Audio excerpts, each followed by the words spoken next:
Hey, what's up, you guys? I believe it's Tuesday. Told you I don't care about the days of the week. Anyway, let's get into this. We have a fellow teammate on this channel who I believe is going through a difficult time doing no contact. She's not ready or whatever. I'm not gonna like beat that into her head, even though I would really suggest she goes no contact.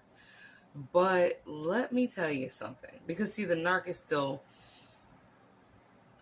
we call it contacting her, right? So anyway, and of course he is. Why do they stay when the relationship is clearly undesirable to them? We all had this question. Look at this hair. I'm like so ready for a bath in bed. It ain't funny. I don't care. I'm going to leave that little sticky uppy Dr. Seuss thing going on. Anyway, why do they stay? And haven't we all asked ourselves the question, well, I mean, if they didn't love me and want to work it out, then why are they sticking around, right? I mean, yeah, but they're sticking around because not only do they still want a little something from you that they need, right? Which is either food, shelter, attention. More than likely, it's some form of shelter. Definitely, it's always got something to do with attention, okay? But they're only there because the supply that they have zeroed in on has not yet given them the green light to fully move in. That's the truth. I can guarantee you, and I promise you, and you can look it up. I don't know where you're going to find it, but I'm sure it's somewhere out there in the cloud of what we call cyberspace, right? Anytime they don't fully just leave you, like they might have discarded you, but even when they discard you, they are hanging on or haven't fully discarded you yet because they are waiting for the green light to fully move in with the next supply that they have zeroed in on. And until that supply says for sure and shows them for sure, bring your stuff here like now, like ASAP Rocky, and bring it here, and now we live together, you and I. That narc ain't going nowhere fully. That narc will stay in a toxic situation. And am I saying you're the toxic situation? No. But is your relationship with them toxic? 100%. Absolutely. Okay? So they will stay, even though they're the ones making the shit toxic. Okay? Even though they're the ones initiating all the arguments, and you wonder, oh, they're probably staying because they want to work things out. No, they're not staying because they want to work things out. They're staying because they haven't found out yet if they have a full-blown green ass light to go and live with this other bitch. And by bitch, that's genderless. A bitch is a bitch, right? That's why they have not completely left you alone. They're not going to leave you alone anyway, because as we know, they're going to be on the move anyway. Like the minute they even leave you and move in with someone else, they're already thinking in their head, okay, when I discard them, because they are going to discard them at some point, when I discard them, what are my options? And they would very much appreciate it. Psych, they'll never appreciate it. They would very much prefer that your ass is somewhere on the little toy chest shelf waiting for them so they can flip-flop while they then find someone else, a new host to inhabit as the parasites that they are. So please, I hope that sweetheart that's going through that watches these videos, that commented about how like she still feels like she's waiting for him to call and all that. No. Okay?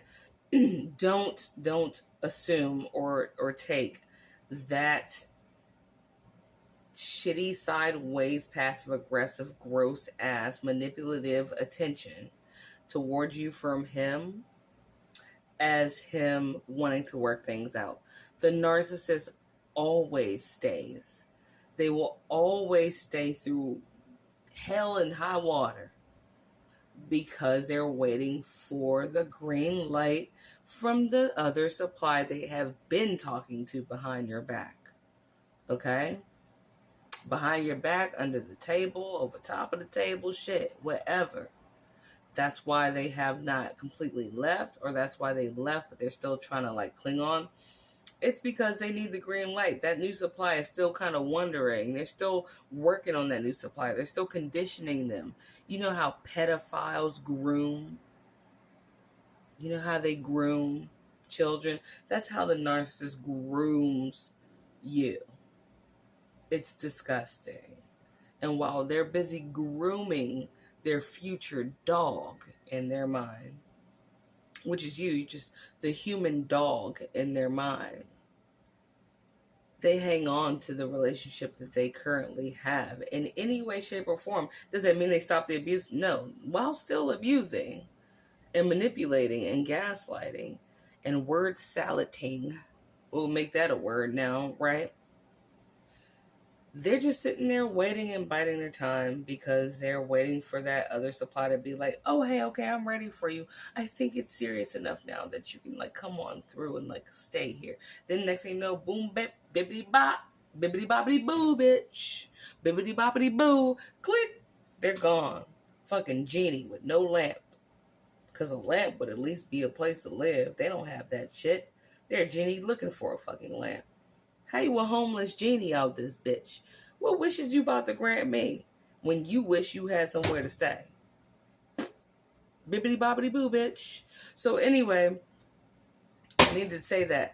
I'll give you one example. I'll give you a couple. Shit, I'll hurry up through this. I don't want this to be a long video. I'm already at 7 minutes and 14 seconds. When my dad was waiting for my stepmother to die, and him and his back burner supply that had been around for 3 decades were just waiting like vultures for her to pass away. Sometimes it's not just the other supply that they're hanging on to you for. Sometimes it has something to do with money. Because in my dad's case, it had a lot to do with him not wanting to spend money on a divorce. He didn't want to owe her shit, even though he owed her at least some accountability. He didn't want to owe her shit. So he was so pressed and determined, because you know they like to win at any cost, right? By any means. Step on anybody's back to get across that lake, right? He just didn't want to pay her anything because he knew he owed it to her. So he was like, I'll just wait it out until you die. And he totally did for like 2.5 years. Waited for her to slowly wither away. And when she finally did, he was like, oh, thank God. Oh, that was hard, right? Yeah, okay. So I'm just letting y'all know, like I always say, I'm just letting y'all know, but I'm letting y'all know. Don't take the narcissist sticking it out in your mind as like a comforting thing. They're only kicking it with you long enough to get the green light from the other supply to fully move in so they can ditch your ass like they already planned to do while they were stalking you before they even first said hi. Because trust me, they watched you before they said hi. Okay? I hope I didn't leave anything out. I know my ex-narc, we were fighting like cats and dogs, right? And I was like, why is this fucking weirdo still here?